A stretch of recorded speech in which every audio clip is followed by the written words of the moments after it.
கேள்வி. இப்படியெல்லாம் அவன் வந்து அந்த ஒரு தெளிவில்லாதபடி இருக்கிறான். ஜனங்கள் தான், தேவ ஜனங்கள் தான். இங்க சொல்லப்பட்டது தேவ ஜனங்களுக்கு, இன்னைக்கு வாழ்கிற நமக்கு தான் சொல்லப்படும். அன்றைக்கு வாழ்ந்தவர்களுக்கு தேவன் சொன்னார், இன்றைக்கு வாழ்கிற நமக்கு தேவன் சொல்கிறார். அவருடைய வார்த்தை இது. அதை ஏற்றுக்கொள்ளாமல் அன்றைக்கு ஜனங்கள் இருந்தார்கள், அதுபோல இன்றைக்கும் ஏற்றுக்கொள்ளாதபடி மக்கள் இருக்கத்தான் செய்கிறார்கள். ஆனால் அவர் பேசிக்கொண்டே இருக்கிறது. நாம் ஏற்றுக்கொண்டாலும் ஏற்றுக்கொள்ளாவிட்டாலும் கர்த்தர் பேசுகிறார். அவருடைய வார்த்தையை தடை செய்ய முடியாது. அவருடைய சத்தம் காதேஸ் வனாந்தரங்களை பிளக்க செய்கிற சத்தம், பெண் மான்களை ஈன செய்கின்ற சத்தம், வல்லமையுள்ள சத்தம், வனாந்தரத்தையே பிளக்கின்ற சத்தம், கடலை இரண்டாய் பிளக்கின்ற சத்தம், காற்றை பார்த்து அமைதலாக சொல்லுகிற அளவுக்கு வல்லமையான சத்தம். ஆனால் இந்த சத்தத்தை மனிதனாக என்ன செய்யவில்லை, அதிகமாக விளங்கிக் கொள்ள முடியாதபடிக்கு எனக்கு ஏற்றபடி சொல்கிறேன். அதனால்தான் அங்கு இருக்கிற மக்களுக்குள்ளாக ஒரு குழப்பம் இருக்கிறபடினால்தான் அங்கே சொல்லுகிறார், இதோ மாம்சமான யாவருக்கும் தேவனாகிய கர்த்தர் என்னாலே செய்யக்கூடாத யார் இவர்? மாம்சமான யாவருக்கும் தேவன் இவர். சாதாரணமானவராய் சிந்திக்கிறோம் இவரை. நம்முடைய மனதில் எண்ணுகிற அளவுக்கு தான் இவரை யோசிக்கிறோம். நமக்கு ஒரு விதமான வகையத்தில் செய்கிற இந்த லெவலில் தான் அவர் யோசிக்கிறோம். நாம் யோசிக்கிற அளவுக்கு அவர் யார் கிடையாது, சாதாரணமானவர் இல்லை. மாம்சமான யாவருக்கும் தேவன். மாம்சம் என்று சொன்னால் மனுஷன் மாத்திரம் அல்ல, மிருகங்களும் மாம்சம் தான், பறவைகளும் மாம்சம் தான். அதனால் யாவருக்கும் தேவனாய் இருக்கிறார். அதனால் அவரால் செய்யக்கூடாத அதிசயமான செய்வார். அதிசயத்தை காணந்தா போய்விடும், அதிசயம் இல்லாம போயிடார். அவர் சொல்லிவிட்டார், அதை செய்வார். அதனால் நம் வாழ்க்கையிலே இந்த அதிசயம் காரியம், அதிசயமான செய்யக்கூடாத அதிசயமான காரியம் ஒன்றுண்டோ என்று சொல்லி அவர் சொல்லுகிறார். எதற்கு சொன்னால்,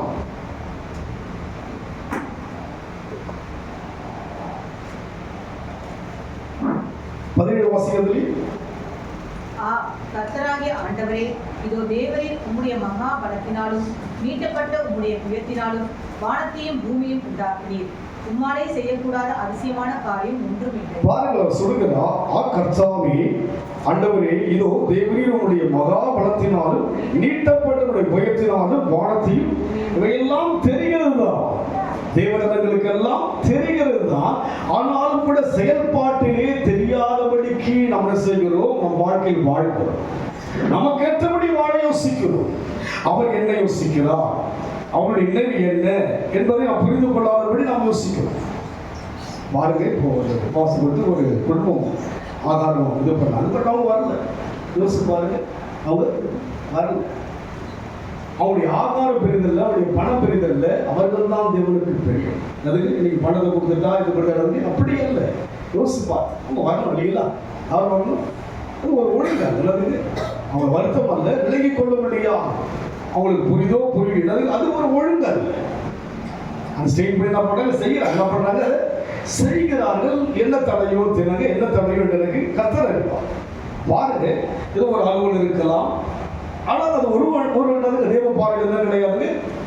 அவருடைய பொருள் அவருக்கு அவசியம் அல்ல. யார் அவசியம்? அவர்கள் தான். இங்க இருக்கிற நீங்கள் தான் அவருக்கு அவசியம் தவிர அதுக்கப்புறம் தான் அவருடைய பொருட்கள். ஆத்மாதான் அவருக்கு அவசியம். ஆத்ம நேசர் அவர். இன்றைக்கு அதை விலகிக் கொள்ள முடியாதபடிக்கு நாம் இருக்கிறோம். ஆனால் இங்கே இந்த ஜனங்களை குறித்து அவர்கள் சொல்லுகிறார்கள், நீங்க யார் என்று சொல்லி பார்க்கிறோம், நீட்டப்பட்ட உடைய புயத்தினால் வானத்தையும் பூமியும் உண்டாக்கினீர், உம்மாலே செய்யக்கூட அதிசயமான காரியம் ஒன்று. அவர் கேட்டார், எவ்வளவு பேர் வருவாங்க? நான் சொல்ல 25 பேர் வருவாங்க. 25 பேர் வெள்ளிங்க. இப்படி இருக்கு. என்ன இது? ஒரு பொழுதுபோக்குகிற இடமாய், நமக்கு ஏற்றபடியான ஒரு காரியமாய் யோசிப்பாரு. அப்படியா? இது கர்த்தருக்குரிய காரியம். அவர் யாராம்? மாம்சமான யாவருக்கும், மாம்சமான யாவருக்கும் தேவன். சாதாரணமா யோசிக்கிறோம். என் மனதில் யோசிப்பது போல் அவர் இருப்பாரா? அப்படியா? அவருடைய கிரிகள் எல்லாம் பார்க்கும்போது ஆச்சரியமா இருக்கு. நேற்று ஒரு குடும்பம் எனக்கு ரொம்ப ஒரு 20 வருஷமா இந்த குடும்பம் எனக்கு பழக்கமானது. ரொம்ப கனப்படுத்துகிற குடும்பம், ரொம்ப நேசித்து எனக்கு கனப்படுத்துகிற குடும்பம். அந்த குடும்பத்தில் 2 பிள்ளைகள், 2 பேர் நல்லா படித்து சிறந்த பிள்ளைங்க. ஒரு சாஃப்ட்வேர் இன்னைக்கு நல்ல ஒரு லெவலில் இருக்காப்புல. ஒரு பெரிய சர்ச்சில் வந்து ஒரு ரொம்ப அந்த ஊழியக்காரர்கள் கூட அதிகமான ஈடுபாடு, வாலிபத்திலேயே முழுமையாக கூட ரொம்ப நல்ல ஒரு ஒழுங்கான அந்த பிள்ளை. அந்த தகப்பனும் அந்த பிள்ளைகளை ஒழுங்காக கர்த்தருக்குள் நடத்தினா. எனக்கு ஒரு 20 வருஷமா அந்த குடும்பம் தெரியும். எங்கிட்ட அநேக காரியங்களை பகிர்ந்து கொள்வார்கள். நான் ஒவ்வொரு மாசமும் போவது அவ்வளோ நேசிப்பாங்க. அந்த குடும்பத்துக்குள்ள ஒரு சின்ன பிரச்சனை, ஒரு திருமணம் செய்வதற்கான ஒரு சூழ்நிலை வந்துவிட்டு ஒரு பிரச்சனை. நேற்றுக்கு மதியம் வந்து அவருடைய மகன் வந்துட்டு அங்கல் கட்டுங்களாக வந்தாப்புல. எனக்கு ஒரு 1.5 மணி நேரம் தன்னுடைய காரியங்களை சொல்லியிருந்தார். அதுக்கப்புறம் ஈவினிங் பார்த்தா அம்மா வந்து ஒரு 1/2 மணி நேரம் ஃபோனில் என்ன பண்ணுறாங்க, பிரச்சனையை சொல்கிறாங்க. அதுக்கப்புறம் நைட்டு அவருடைய தகப்பன் வந்து பார்த்து எனக்கு ஒரு 1.5 மணி நேரம் போடுறாங்க. ஒரு நல்ல ஒரு ஆவிக்குரிய சபையில் போகிறார்கள். நல்ல ஒரு அனுபவங்கள் உண்டு. தேவ பயம் நிறைந்த ஒரு குடும்பம். அது தேவனுக்காக வாழவர்களை வாஞ்சிக்கின்ற குடும்பம், ஊழியர்களை தாங்குகின்ற குடும்பம். ஒரு பக்கம் வந்து அந்த ஊழியக்காரர் வந்து அந்த தப்பி அவ்வளவு கனப்படுத்துகிறவனாக இருக்கிறார். ஆனாலும் கூட அந்த குடும்பத்துக்குள்ளாக ஒரு நல்ல ஒரு வெட்டிங் ஆகக்கூடிய ஒரு திருமணத்துக்குரிய எல்லா வாய்ப்புகளும் நடக்கிறது. இதுல தகப்பனுக்கும் மகனுக்கும் வந்து ஒரு கசம். இந்த ஒரு நிலைமையில வந்து என்கிட்ட அந்த பிரச்சனைகள் வந்தது. ஆனா அதுக்கு காரணம் பார்த்தீங்கன்னா அந்த திருச்சபையினுடைய காரியங்கள் பார்க்கும்போது அந்த தம்பியை வந்து ரொம்ப என்ன பண்ணிட்டாங்க, அவங்களுடைய கண்ட்ரோலை கொண்டு விட்டாங்க.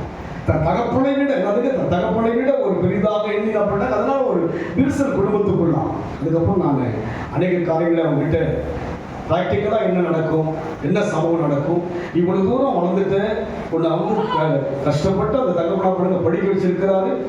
இன்னைக்கு வளர்ந்து ஒரு 2 லட்சம் சம்பளிக்க ஒரு இன்கம் அளவுக்கு ஒரு நல்ல லெவலில் கத்தர் கொண்டு வந்திருக்கிறார். ஆனாலும் தகப்பன் இல்லாம ஒரு திருமணம் செய்வியா? இது உன்னுடைய வாழ்க்கைக்கு எப்படி இருக்கும்? ஒரு வித்தியாசமா அங்க அந்த பக்கம் பார்த்தா ரொம்ப ஒரு குழப்பத்துக்குள்ளா இருந்தது. ஆனால் தேவ சமூக காலையில் கூட அந்த குடும்பத்துக்கு பாரத்தோடு ஜெபித்து எல்லா காரியம் அவங்க கிட்ட சொல்லி ஒரு கண்ட்ரோல கத்தர் காரணம் என்னன்னு சொன்னால், அவரால் செய்யக்கூடாத காரியம் ஒன்று. பணம் இருக்கு, ஆவிக்குரிய வரம் இருக்கு, எல்லாம் இருக்கு. ஆனால் ஒரு பிரச்சனை இங்கே வருகிறது. காரணம் என்ன? தேவ திட்டத்தின் ஆழத்தை விலகிக் கொள்ள முடியாமல் இருக்கிறார்.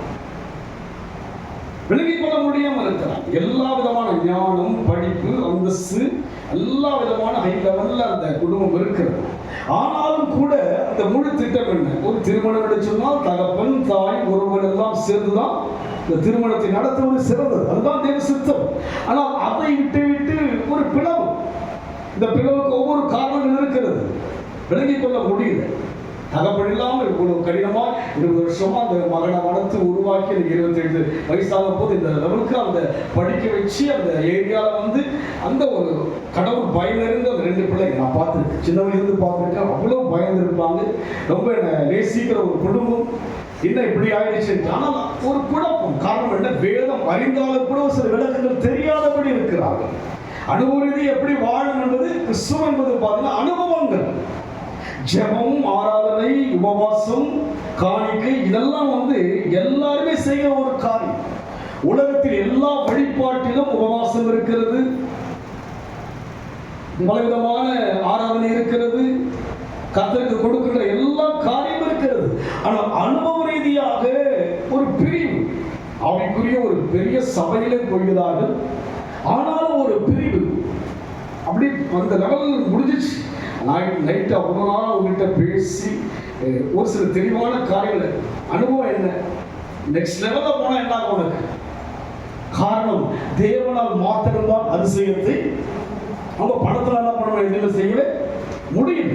தன் ஞானத்தில் அதை செய்ய முடியல. தேவன் ஒருவர் தான் செய்ய முடியும். அவரால் செய்யக்கூட அதிசயமான காரியம் ஒன்றும் இல்லை என்று சொல்லி 17 பார்க்கிறோம். அவர் என்ன செய்கிறாராம்? 18 வாசிங்க. 1000 தலைமுறைகளுக்கும் கிருபை செய்கிறவர். அவர் யாராம்? ஒருவருக்கு கிருபை செய்கிறவர் அல்ல, 1000 தலைமுறைக்கு கிருபை செய்கிறவராய் இருக்கிறார். நாம் யோசிப்பது போல் நம்மோட முடிவதற்கு அவர் அழைக்கவில்லை. ஜெனரேஷன் என்ன பண்ண அவர் தொடர்ந்து வரும்படியாக இதுவரைக்கும் நம்ம 2 தலைமுறை தான் பார்ப்போம். நம்ம பார்க்கறது நம்முடைய அப்பா பார்த்திருப்போம், அப்பாவுடைய அப்பா பார்த்திருப்பது. அவர் அதுக்கு முன்னாடி இருக்கிற என்ன பண்ண முடியாது, தெரியாது. நமக்கு பின்னால கூட நம்முடைய பிள்ளைகள் அப்படித்தான் பார்க்க முடியும். இவர் யாராய் இருக்கிறார்? 1000 தலைமுறைக்கு தேவன். இவ்வளவு பெரிய தேவனை வைத்துக் கொண்டு நம்முடைய ஐக்கியம் எப்படி இருக்கிறது? உண்மை இல்லாத, உறுதி இல்லாத, கருத்து இல்லாத காரியம். தேவனுடைய சமூகத்தில் வந்து ஒரு நிறைவில்லாதபடி தான் நம்முடைய மனம் இருக்கிறது. நம்முடைய மனசுக்கு தெரியும் நிறைவு இருக்கிறதா, எனக்கு தெரியும் எனக்குள் என்ன நிறைவு இருக்கிறது, தேவன் ஆராதிக்க வேண்டிய நான் நிறைவோடு வந்திருக்கிறேன் சொல்லி எனக்கு தெரியும். தேவ சமூகத்தில் தாவ சொல்லுகிறான், என் பாத்திரம் நிரம்பி. தேவ சமூகம் சொன்னா என்ஜாய் அனுபவிக்கும்படியான இடம் இது, ருசிக்கும்படியான ஒரு இடம் இது, நம்மை மறந்த தேவனை ஆராதிக்க முடியாத ஒரு இடம் இது.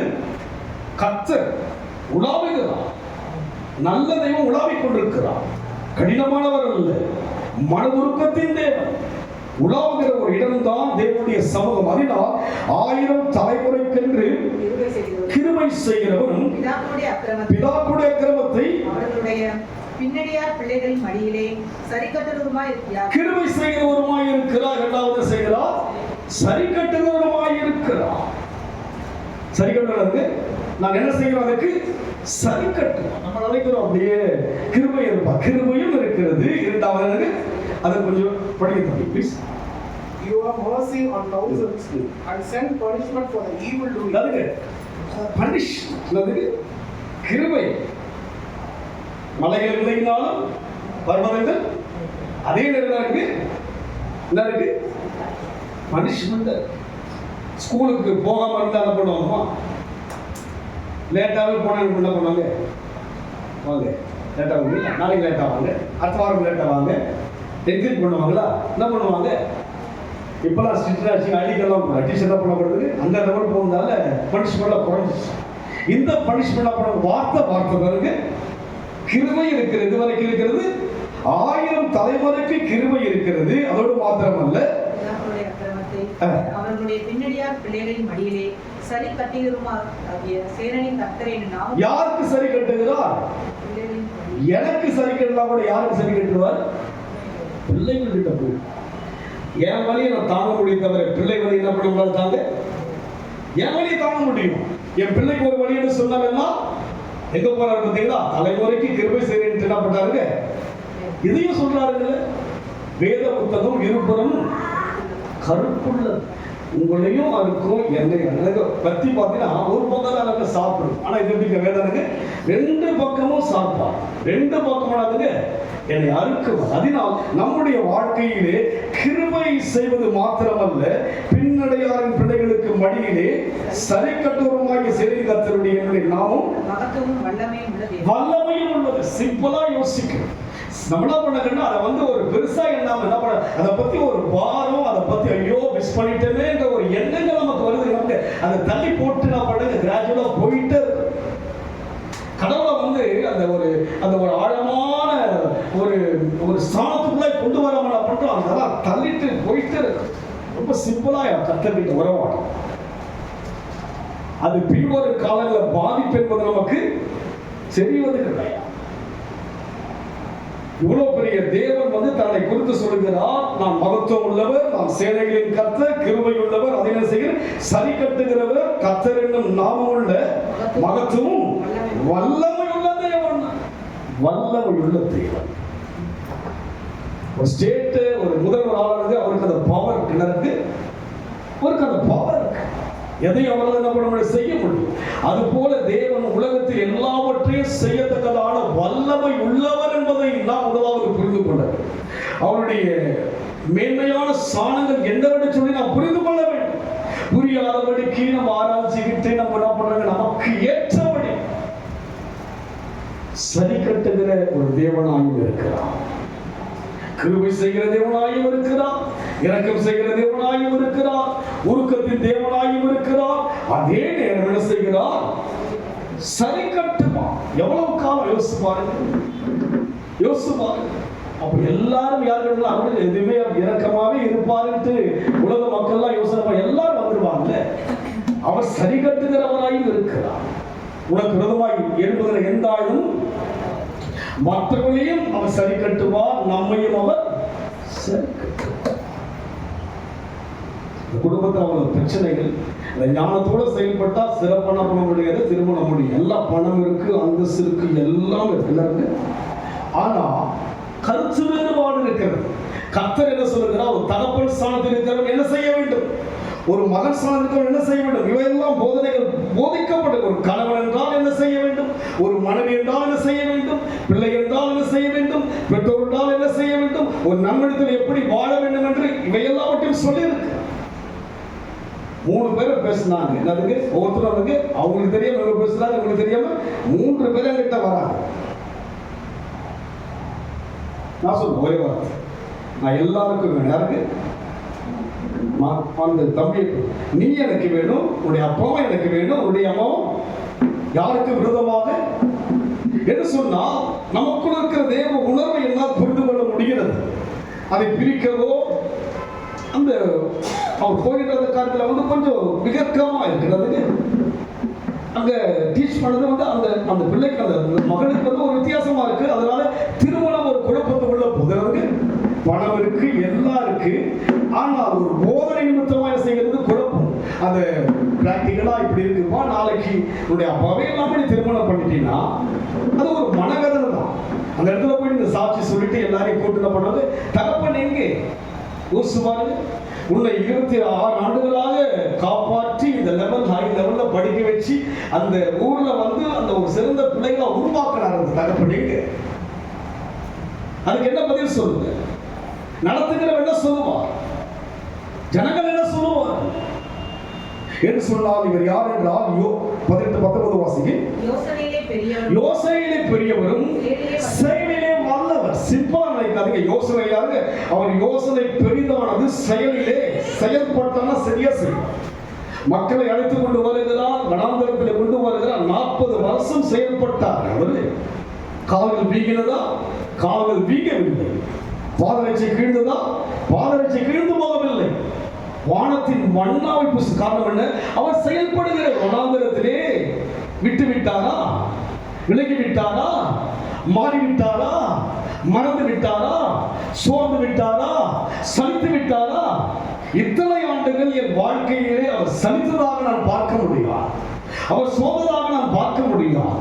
அதனால் என் வாழ்க்கையில் அவரை பார்த்து பார்த்து நான் சலிக்காதபடியால் வாழ யோசிக்கிறேன். நான் சோர்ந்து போது கிடையாது. காலையில் ஒரு பலவீனமாக தான் இருந்தது. ஆராதிக்கிறேன், ஆராய்ச்சிக்கிட்டே இருக்கிறேன். அப்படியே லோ சுகர் மாதிரி ஒரு டயர்னஸ் தான் இருந்தது. சும்மா ஒரு மோரமாக நம்ம குடிச்சு என்ன பண்ணு அப்படி சரிடம் இங்க பாடிக்கிட்டே இருக்கிறேன். அவரை உணர்கின்ற போது நம் வாழ்க்கையை, அவருடைய பிரசனத்தை நம் வாழ்க்கையை பார்க்க முடியும். அவர் யார்? யோசனையிலே பெரியவர். அவர் யோசனையிலே யாரவர்? என் யோசனை விட அவர் யோசனை பெரிது. என் செயலை விட அவர் செயலிலே யாரா இருக்கிறார்? அவரோடு கூட ஒப்பிட்டு நான் யாரா இருக்கிறேன்னா மோசே தான். ஆனால் தேவன் இல்லாமல் மோசே செயல்பட முடியாது. நம் வாழ்க்கையிலே இவ்வளவு பெரிய தேவனை ஆராதிக்கிறோம். அவர்கிட்ட அதிசயமான காரியம் ஒன்றோடு கேட்க முடியுமா? அவர் செயலிலே வல்லவர், யோசனையிலே பெரியவர், மகத்துவமானவர், சரி கட்டுகிறவர். அவர் நாமும் மகத்துவம் வல்லவர். இவ்வளவு ஒரு லெவலான ஒரு தேவனை வைத்துக் கொண்டு யோசிச்சு பார்க்கிறீங்க. அரசாங்கம் மாறி இருக்கு.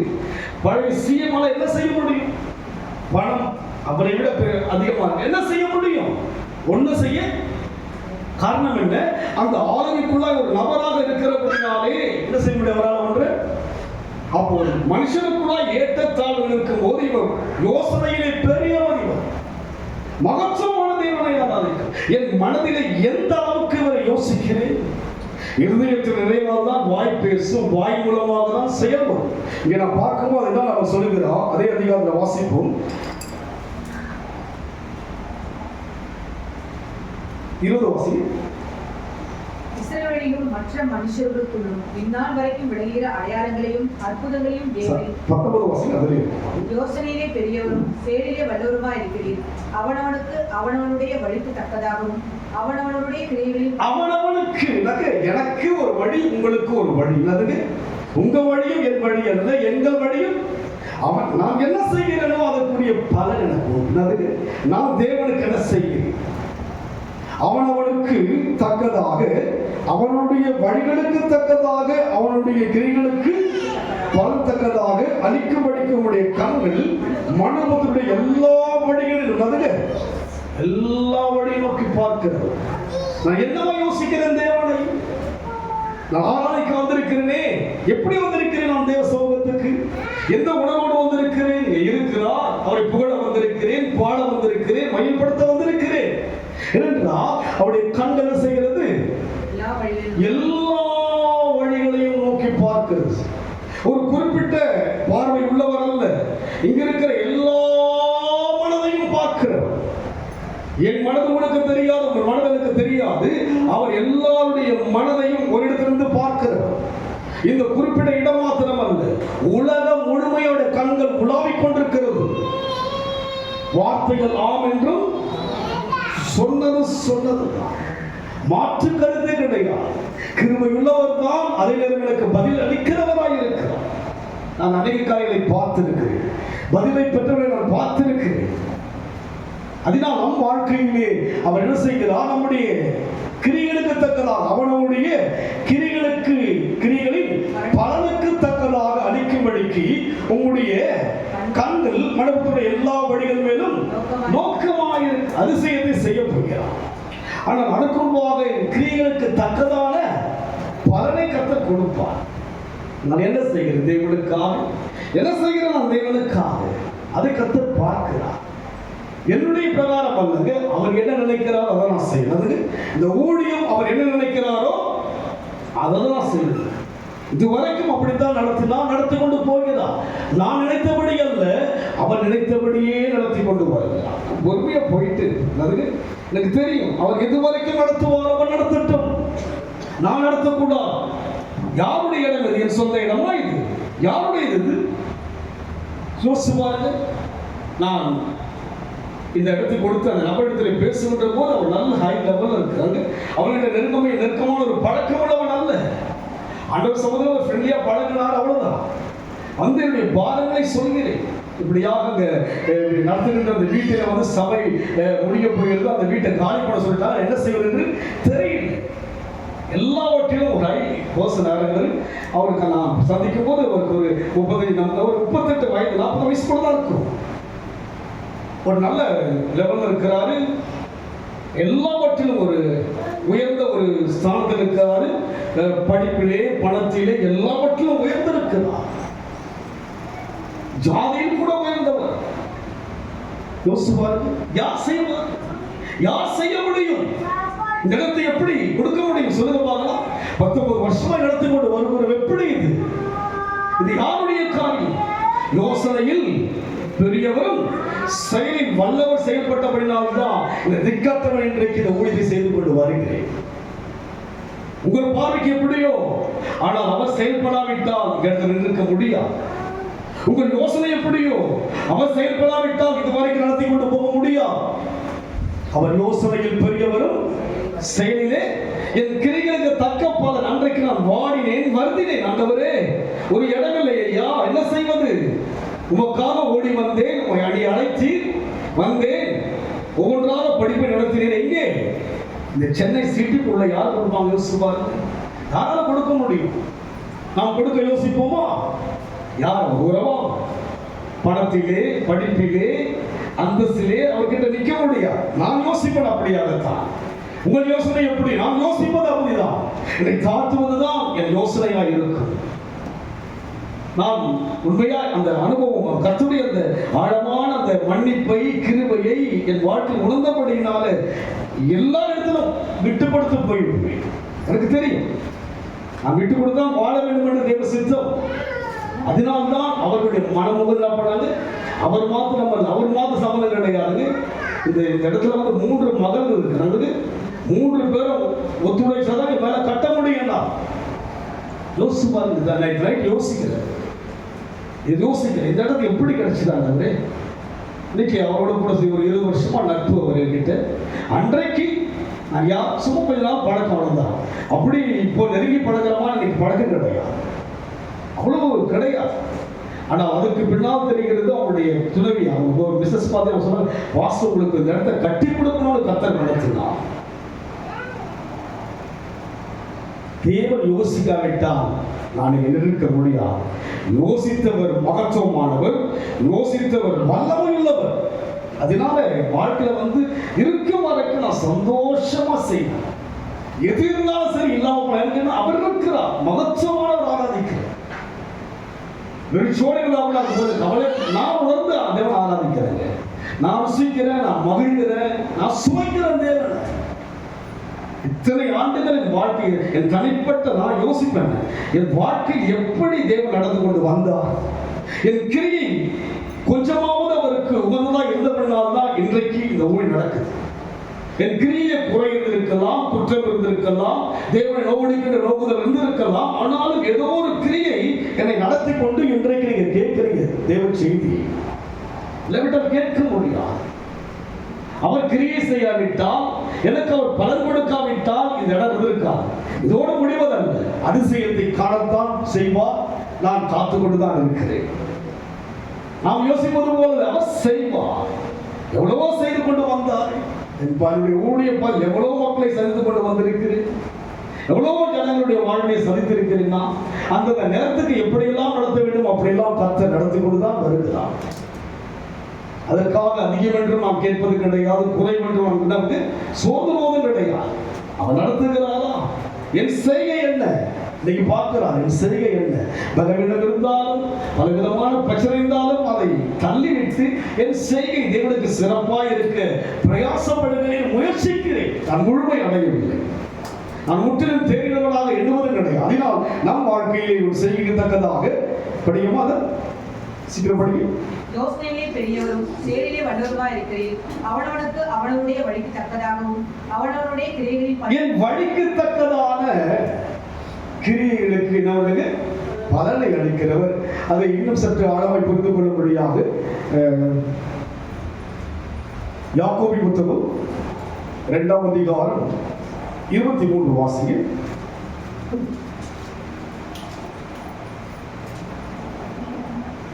அப்படியே ஆபிரகாம் தேவனை விசுவாசித்தான், அது அவனுக்கு நீதியாக எண்ணப்பட்டது என்கிற வேத வாக்கியம் நிறைவேறிற்று. அவன் தேவனுடைய சிநேகிதன் எண்ணப்பட்டான்.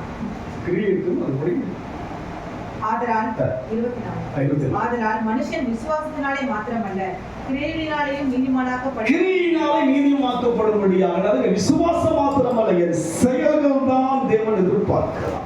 நான் விசுவாசமா இருக்கிறேங்க, நான் நம்பிக்கையா இருக்கிறேன், சண்டே மாத்திரம் வருவேன், இதுக்கெல்லாம் என்ன பண்ண மாட்டேன். இது நம்பிக்கை, இது ஒரு நம்பிக்கை. அதுக்கு ஒரு நம்பிக்கையினால வாழ்கிறாய். நம்பிக்கை மாத்திரமல்ல, படிக்க மறுபடியும். ஆதலால் மனுஷன் விசுவாசத்தினாலே மாத்திரமல்ல, மனுஷன் விசுவாசத்திலே மாத்திரமல்ல கிரியைகளினாலேயும் நீதிமானாக. கிரியையினால நம்முடைய ஆக்ஷன் தான் எல்லாம் இருக்குது. அதுக்கு நம்முடைய ஒவ்வொரு மூமெண்ட்ஸ் தான் இருக்குது. கர்த்தர் நம்ம வாழ்க்கையில வந்து இடைப்பட பண்ணுங்க. நம்மளுடைய ஐக்கியங்கள், நம்முடைய உறவுகள், தேவனோடு நான் பழகுகின்ற அந்த பழக்கத்துல தான் இருக்கு. கிரியை இல்லாத விசுவாசம் செத்து. ஆபிரகாம் கிரியை செய்தான். என்ன செய்தான்? அதற்கு முன் இருக்கிற வசனம் படிங்க. அப்படியே ஆபிரகாம் தேவனை விசுவாசித்தான், அது அவனுக்கு நீதியாக எண்ணப்பட்டது என்கிற வேத வாக்கியம் நிறைவேறிற்று. அவன் தேவனுடைய சிநேகிதன் எண்ணப்பட்டான். ஆதலால் மனுஷன் விசுவாசத்தினாலே மாத்திரமல்ல, அதுக்கு முன் இருக்கிற விசுவாசம் அவனுடைய கிரியைகளோட முயற்சி செய்து கிரியைகளினாலே விசுவாசம் பூரணப்பட்டது என்று காண்கிறோம். பாருங்க, ரெண்டுமே வருவதா பூரணமாகணுங்க. ஒன்று விசுவாசம், இரண்டாவது கிரியை இருக்கணும். நான் விசுவாசமா இருக்கிறேன் இல்ல, யார் விசுவாசிக்கிறதா? அதிலே படிங்க. நம்முடைய பிதாவாகிய ஆபிரகாம் தன் குமாரன் ஈசாக்கை பலிபீடத்தின் மேல் செலுத்தின போது கிரியைகளினாலே அல்லவோ நீதிமானானான். கிரியை என்ன பண்ண? மகனையே பலி செலுத்த போனால என்ன கிரியை இது? நம்முடைய பிள்ளையை கொடுக்க முடியும், பலி செலுத்த கொடுக்க முடியுமா? யாராவது விட்டு கொடுக்க முடியுமா? விட்டு கொடுக்க முடியாதுங்க.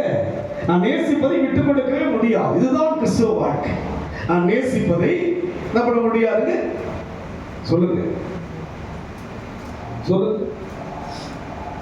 நீ ஒரு 10 சவரம் செயின் போட்டுக்கிறது கேட்டா கொடுத்துருவேன். ஒரு 10 சவரம் போட்டு கொடுத்துருங்களா? கேட்டா கொடுத்துருவேன். பாவம், நீங்க என்ன கொடுத்துருவீங்களா? சொல்லுங்க பார்க்கலாம். யாரும் என்ன பண்ண முடியாது கொடுக்க. பிள்ளை, இதற்கு மேல் பிள்ளை கிடையாது. இதை கிடையாது, இதற்கு மேல கிடையாது. ஆபிரகாமுக்கு பிள்ளை கிடையாதுங்க. தன் மனைவி மலடி என்ற ஒரு சூழ்நிலைக்குள்ளே தள்ளப்பட்டவர். ஏறக்குறைய ஒரு நல்ல ஒரு 12-13 வயசுக்கு வந்துட்டு வரும்போது மகனை பலி செலுத்தபடியாய் தேவன் சொன்னபோது அந்த கிரியை தேவனுடைய பார்வையில் சிநேகிதனாய் எண்ணப்பட்டான். சிநேகிதனா மாறினோம். தேவன் நடுங்க. தேவன் யாருங்க? ஒரு ஊழியக்காரர் சொல்றாரு, நீங்களா கெஞ்சுறீங்க, நான் கொஞ்சிறேன். நீங்களா கெஞ்சுறீங்க, நான் என்ன பண்றேன்? தேவன் கிட்ட கொஞ்சிட்டு இருக்கிறான். காரணம் என்ன? அவர்கிட்ட அப்படி மெய்மருந்து பழகி பழகி வேற எந்த நினைப்பும் இல்லை அவருக்கு. பலி கொடுக்கும்படியான கிரியை. அந்த ஆதியாகமத்தை நீங்க படிச்சு பார்த்தீங்கன்னா அந்த கிரியெல்லாம் அவ்வளவு ஒரு அருமையா இருக்கு. இன்றைக்கு விசுவாசத்தோடு முடிப்பதல்ல, கிரியை இருக்கு நடந்துங்க. இந்த கிரியை என்பது கடைசி வரைக்கும், ஜீவன் போகும் வரைக்கும் என் கிரியை சிறந்ததாக, என் கிரியை தியாகம் உள்ளதாக தான் இருக்கணும். இவன் கிரியை என்னங்க? சேகரிப்பு என்னங்க? தியாகத்தின் கிரியை. மகனையே திருஷ்டாகமாக பலி செலுத்த முடியாது, முழுமையாய் பலி செலுத்தியாகணும். தேவன் சொல்லிவிட்டார், உன் ஏகசுதனும் உன் நேசகுமாரனாகிய ஈசாக்கை தகன பலியிடுவாயாக. தகனம் சும்மா ரத்தம் கொடுக்கிறது. என்ன பண்ணுவாங்க? ரத்தம் கொடுக்கிறது. நம்மளுக்கு ரத்தம் கொடுப்பதல்ல, தகன பலியாக சொன்ன மாத்திரத்துக்கு அடுத்த நாளை கிரியை ஆரம்பிச்சிட்டார். நம்ம நேரம் காலம் வாசிக்கிறது தானே, சண்டே காலையில் தானே, ஜபம் தானே, இதெல்லாம் நம்ம எவ்வளவு கணக்கோட வாழ பார்த்தீங்களா? கத்திரிக்கிட்ட எவ்வளவு ஒரு கணக்கில் இருக்கு பார்த்தீங்கன்னா. அவன் கணக்கு பார்த்தானா 13 வயதாகுது ஆண்டவரே, 100 வயதை கொடுத்தீங்களே, இந்த பிள்ளை கேட்கிறீங்களே ஒரு கணக்கு கேட்டான் இல்லை.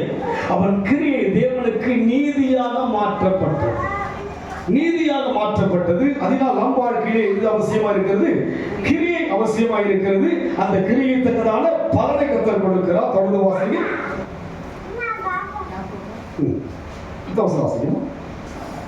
ஆதலால் மனுஷன் விசுவாசனாலே மாத்திரமல்ல கிரியைகளினாலேயும் நீதிமானாக்கப்படுகிறார் என்று நீங்கள் காண்கிறீர்களே. அந்தபடி ராகாப் என்ற வேசி தூதர்களை ஏற்றுக்கொண்டு வேறு வழி அனுப்பிவிட்டார். பாருங்க, வேசியுடைய கிரியை கூட தேவனுக்கு ஈர்க்கப்பட்டது. அவ பாருங்க, நம்முடைய கிரியைகளுக்கு தான் முக்கியத்துவம் கொடுக்கிறார். அவன் வேசிதான், உலக பார்வைக்கு யாரா இருக்கிறவன் வேசிதான். பட் அவருடைய கிரியை அந்த ராகாவுடைய சந்ததியில் தான் தாவீது கூட பிறந்தான். தாவீது சந்ததியில தாவீது சந்ததியில் யார் பிறந்தது? இயேசு கிறிஸ்துவே பிறந்தான். காரணம் என்ன? இவன் கிரியை. தேவன் இருக்கிறார், ஜனங்களை கர்த்தர் நடத்தி கொண்டு வந்தான்னு சொல்லி அந்த ஜனங்களை பாதுகாத்தான். அங்கே அவனை மேற்கொள்ள முடியாத அந்த தேசத்தினுடைய அதிகாரிகள் வரும்போது அந்த வீட்டில் மறைச்சா பண்ண பாதுகாக்கிறான். காரணம் என்ன? அவருடைய கிரியை. ஒன்று நம்பிக்கை. யார் மீது நம்பிக்கை? கடவுள் அவரோடு கூட இருக்கிறார். அதனால ஜனங்களை தாண்டி வந்தாங்க. உங்க கடவுள் இருக்கிற நான் விசுவாசிக்கிறேன். விசுவாசம் கூட மாத்திரமல்ல, என்னது கிரியை. அன்று முதல் இன்று வரைக்கும் கிரியை தான் என்னை இதுவரைக்கும் நடத்தினோம். நான் செய்யவில்லை, என்னை தட்டி எழுப்பிக் கொண்டே இருக்கிறார் கர்த்தர். கிரியை செய்வது, கிரியை தான் செய்யணும். நீ இதெல்லாம் யோசிக்க கூடாது. இது நான் அழைத்த முடியும். நீ ஓடிதான் நீ கிரியை செஞ்சுதான் என்று சொன்னால் நீங்க சொல்லப்பட்டிருக்கிறது ஒரு சில வாசிங்க. அதிலேயே 19 வாசிங்க. தேவன் ஒருவர் உண்டு என்று விசுவாசிக்கிறாய், அப்படி செய்கிறது நல்லதுதான். விசுவாசிகளும் விசுவாசிக்கிறது. யார் விசுவாசிக்கிறது? விசுவாசிகளும் விசுவாசிக்கிறார்கள். தேவன் இருக்கிறார். யாரும் விசுவாசிக்கிறது? உன்னதமான தேவனுடைய குமாரன் என்ன பண்றாங்க சொல்றாங்க. இல்ல சொல்றாங்க, நீங்கள் உன்னதமான இந்த பிசாசை எங்களை விட்டுடுங்க. விசுவாசத்தும் தெரியும் யார் என்று. அப்ப விசுவாசம் பெரிதல்ல, எது பெரிது? கிரியை பெரிது. இன்னைக்கு விசுவாசம் அனைவருக்கு, ஆனா கிரியைகள் என்ன கிடையாது? கிரியை கிடையாது, செயல் கிடையாது. கிரியை என்னங்க? செயல்படுவதுதான் கிரியை. பலி செலுத்த சொன்ன போது செயல்பட்டான், மகனை கொடுக்க செயல்பட்டான், அதுதான் கிரியை. ராகாப் செயல்பட்டான். அந்த வந்த அந்த மனிதன் என்ன பண்ணாங்க? பாதுகாத்து பாதுகாத்து வந்த அந்த மனுஷன் என்ன பண்ணாங்க? அவங்க இங்க இல்லை என்ன பண்ண விலைக்கு அனுப்புகிறான். அவள் ஒரு வேசி, இரண்டாவது அந்நிய ஸ்திரீ. ஆனால் அவள் கிரியை தேவன் அவளை நேசித்திர செய்தால் அந்த சந்ததிக்குள்ளே கொண்டு போனார். அங்கே பார்க்கின்ற போது போவாசுடைய அந்த சந்ததி யார் வருகிறார்கள்? போவாசுமாக ராகாப் என்கிற அந்த விதவி, அந்த வேசிக்குள் சொல்லப்படுகிறது. அந்தபடியே ராகாப் என்ற வேசி தூதனை ஏற்றுக்கொண்டு வேறு வழியாய் அனுப்பிவிட்ட போது கிரியினாலே அல்லவோ நீதி யாரவன் வேசி நீதிமான மாறிட்டான். விசுவாசம் நீதிமான மாத்தலங்க, கிரியை. நம்பிக்கை இருக்கு, ஆண்டவர் இருக்கிறாரே கூட கிரியை இல்லையே. எல்லாருக்கும் இருக்கு. இயேசு கூட இருக்கிறாரா? என்ன சொல்லுவீங்க? இருக்கிறார். சொல்ல மாட்டீங்களா? தெய்வ சொல்லுங்க. கிரியை எங்க இருக்குது? இயேசு இருக்கிறத கிரியை காண்பினி. என் மீட்பர் உயிரோடு சொல்வது விசுவாசம். கிரியை, கிரியை தான். பவுலும் சீலாவும் சிறைச்சாலையிலே பாடி துதித்தார்கள், கிரியை மூலமாய் செயல்பட்டார்கள், கதவுகள் அங்கே திறக்கப்பட்டது. கிரியை தான் நமக்கு அவசியம். செயல்பாட்டில் எனக்கு விசுவாசம் என்று நான் பேசுவதல்ல. கிரியைக்காக என்ன நஷ்டம் வந்தாலும் கஷ்டம் வந்தாலும் கிரியை செஞ்சுக்கிட்டு தான் போகணும். அவர் பார்த்துக் கொள்வார். யோசனையில் பெரியவரும் செயலிலே வல்லவர், அவரால் செய்யக்கூடாத அதிசயமான காரியம் ஒன்றுமில்லை. நான் கிரியை செய்வதற்கு பலன் இல்லை. நீங்கள் செய்கின்ற கிரிகளுக்கு அங்கிருந்து பலன், அங்கிருந்து தான் எல்லா பலனும் கற்றுக் கொடுக்கிறார். அதனால் கடைசியாக அதே அதிகாரத்தில் வாசிப்போம். 24 வாசிங்க. ஆதலால் மனுஷன் விசுவாசனாலே மாத்திரமல்ல கிரியைகளினாலேயும் நீதிமானாக்கப்படுகிறான் என்று நீங்கள் காண்கிறீர்களே. நம்முடைய கிரியை தொடரட்டும். விசுவாசம் மாத்திரமல்ல, என் கிரியை தொடரட்டும். தேவனுக்காக நான் எழுமினா எழுதி போயிட்டே நடப்படக்கூடாது. விசுவாசம் விசுவாசம் நம்ம வாழ்க்கை இருந்தால் அப்படி கிரியை இல்லாவிட்டால் அது செத்ததுதான். அது செத்ததுனால முடிஞ்சு போச்சு. செத்தது என்று சொன்னா முடிஞ்சு போச்சு. கிரியை இல்லாம விசுவாசமா நம்புறேன்னு சொல்லிட்டு இருந்தா, என் கிரியை என்னை எதற்காக அழைத்தாரோ அந்த ஓட்டத்தை முடிக்கும் வரைக்கும் என் கிரியை சிறப்பாக இருக்கும். அதில் என்ன வந்தாலும் சரிங்க. மகனை பலி செலுத்தபடியான ஒரு சோதனை வந்தது. கடந்து போகிறான். 3 நாட்கள் அந்த மலையிலே பிரயாணமாய் போகிறான். மனதிலே வருத்தங்கள், பாரங்கள். காரணம் என்ன? யாரை பலி செலுத்த போகிறார்? ஆபிரகாம் தன் மகனை, ஒரே மகனை பலி செலுத்தக்கூடிய தேவன் சொல்லிவிட்டார். தயக்கமில்லை, கிரியை செய்வதில்லை. தயங்கவில்லை. இன்னைக்கு நம்ம தயங்குறோம், யோசிக்கிறோம். நமக்கு சாதகமாக நமக்கு பாதகமாக என்ன பண்றாங்க? கிரியை விட்டு விலகிறோம். இதுவரைக்கும் தேவ கிருபையினாலே அவர் சொன்னபடியே கிரியை செய்து கொண்டு வருகிறேன். அதற்குரிய பலன்தான் இன்றைக்கு பாடுகிறேன், துதிக்கிறேன். வேற ஒன்று, நான் பாடுற நல்லா துதிக்கிறேன். ஏற்ற வேலைக்கு என்ன பலன் கொடுக்க வேண்டுமோ, ஏற்ற வேலைக்கு எனக்கு என்ன தேவையோ நடத்திக்கிட்டு வரா. மனசார மகிழ்ச்சியோட தான் நிற்கிறேன். நான் என்னை துக்கம் வருத்தியோ துயரம் வருத்தியோ நான் ஒரு மாதிரி ஒரு டிசப்பாயின்ட் என்ன கிடையாது. விரக்தியெல்லாம் வரவே மாட்டேன். மகிழ்ச்சி தேவன் யாரை பார்க்கவார்? தேவனை பார்க்கவார். அதனால் இன்றைக்கு நம் வாழ்க்கையிலே இங்கே சொல்லப்பட்ட வண்ணமாக தேவன் ஒருவர் உண்டென்று விசுவாசிக்கிறாயே, அப்படி செய்கிறது நல்லதுதான். விசுவாசங்களும் நடுங்குகின்றன. வீணான மனுஷனே, கிரியை இல்லாத விசுவாசம் செத்ததென்று நீ அறிய வேண்டுமே. விசுவாசத்தோடு இருக்காதபடிக்கு கிரியை செய்வோம். கிரியை செய்யுங்க. வீட்டில் கிரியை செய்யுங்க. நீங்க கடந்து போய் இடத்துல கிரியை செய்யுங்க. பிரதிபலிப்பு, கர்த்தருடைய காரியங்களை பிரதிபலிப்பு. கிரியை செய்ய நம்ம கிரியை இல்லாதபடி நம்மளுடைய மகனுக்காக தகப்பன் விட்டு கொடுக்கணும். அங்க போட்டி நடக்குது. மகன் அப்பன தகப்பனுக்காக தாழ்ந்து போகணும். இதுதான் கிரியை. அண்ணா பண்றவங்க தேவனை விசுவாசிக்கிறாங்க, கிரியா பண்றாங்க. ஒரு பிளவு யோசிச்சு பாருங்க. இந்த பிளவு எது நிமித்தமா யோசிச்சு பாருங்க. அந்த கிரியைகளை ஒப்பு கொடுக்க முடியும். என்ன பண்ணுங்க? தன்னை தாழ்த்த மகனால் முடியவில்லை. தன் மகன் தான் என்று தகப்பனால் ஏற்றுக்கொள்ள கிரியை என்ன பண்ண தடுக்கிறாங்க? விசுவாசம் இருக்கு. இவரை சொல்றாரு ஆண்டவர் இருக்கிறாங்க, மகனை சொல்ற ஆண்டவர் இருக்கிறாங்க. ஆனா கிரியை என்ன பண்ண? 2 பேரையும் பிளக்கு. 2 பேரையும் முடிவு எப்படி யோசிப்பாங்க. அதனால் நம் வாழ்க்கையிலே தொடர்ந்து கிரியை செய்யும். தேவனுக்காக நஷ்டம் கூட கிரியை செய்யணும். என்னது? தேவனுக்காக ஏதாவது நஷ்டம் பண்ணீங்க கிரியை செய்யணும். ஜீவனை கொடுக்க மகனை கொடுத்தாரு. என்ன சிறந்த கிரியை அது?